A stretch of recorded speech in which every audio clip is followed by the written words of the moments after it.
Not real bears, of course, but stuffed bears at people's houses or businesses. So enjoy going on a bear hunt. And to go with that, this week's craft is going to be a paper bag puppet bear. So you need some paper bags.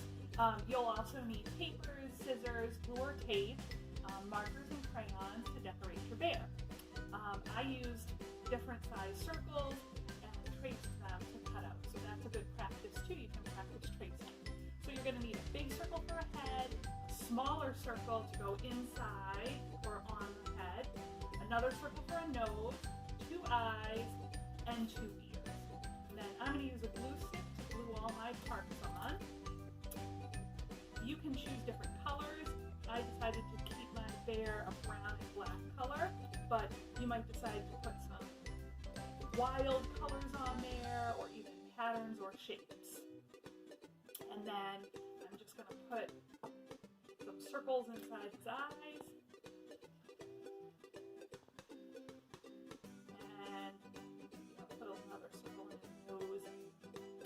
Alright, it's as simple as that. So that's the bear that I made. My daughter decided to make one. She used a bow tie on hers. And maybe you don't want to make a bear head, but you'd rather make a bear paw. You can do that too.